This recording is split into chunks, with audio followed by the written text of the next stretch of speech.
ഗവർണർക്കെതിരെ വിമർശനം കടുപ്പിച്ച് CPIM-ഉം മന്ത്രിമാരും. ഗവർണർ വായിൽ തോന്നിയത് വിളിച്ചു പറയുകയാണ് എന്ന് CPIM സംസ്ഥാന സെക്രട്ടറി MV ഗോവിന്ദൻ പറഞ്ഞു. ഉന്നത വിദ്യാഭ്യാസ മേഖലയെ തകർക്കാനാണ് ഗവർണറുടെ നീക്കമെന്ന് മന്ത്രി P രാജീവ് വിമർശിച്ചു. ഗവർണറെ തിരിച്ചു വിളിക്കണമെന്ന് മന്ത്രി MP രാജേഷ് ആവശ്യപ്പെട്ടു.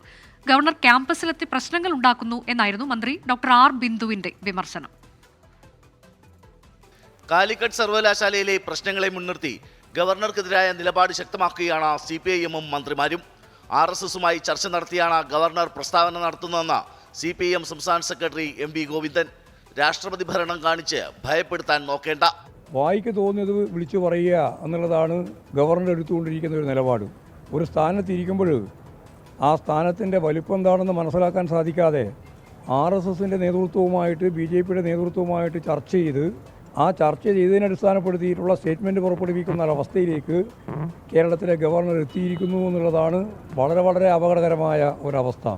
സർവകലാശാലകൾക്കെതിരെയാണ് ഗവർണറുടെ നീക്കമെന്ന മന്ത്രി P രാജീവ്. ഉന്നത വിദ്യാഭ്യാസത്തെ തകർക്കാൻ അവനകത്ത് വർഗീയ താല്പര്യങ്ങൾക്കനുസരിച്ച് ആളുകൾ തിരികെ കയറ്റാനൊക്കെയാണ്.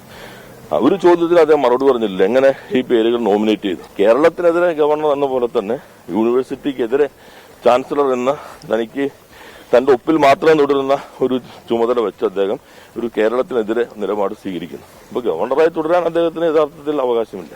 ഗവർണർ പദവിയിലിരിക്കാൻ ആരിഫ് മുഹമ്മദ് ഖാൻ യോഗ്യനല്ലെന്ന മന്ത്രി MP രാജേഷ്. ഒരു നിലവാരമില്ലാത്ത ഒരാളാണ് അദ്ദേഹം. ഗവർണറായിരിക്കാൻ യോഗ്യനല്ല. അദ്ദേഹത്തെ തിരിച്ചു വിളിക്കുകയാണ് ചെയ്യേണ്ടത്. ഗവർണർക്ക് ഗൂഢമായ ലക്ഷ്യങ്ങളുണ്ടെന്ന ഉന്നത വിദ്യാഭ്യാസ മന്ത്രി R ബിന്ദു.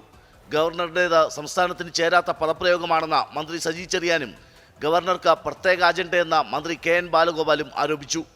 മുൻ ഗവർണർ സദാശിവത്തിന്റെ കാൽ കഴുകി വെള്ളം കുടിക്കുകയാണ് ആരിഫ് മുഹമ്മദ് ഖാൻ ചെയ്യേണ്ടതെന്ന് CPIM കേന്ദ്ര കമ്മിറ്റി അംഗം AK ബാലൻ പറഞ്ഞു. 24 തിരുവനന്തപുരം. 24 അഞ്ചിന്റെ വജ്രത്തിളക്കം.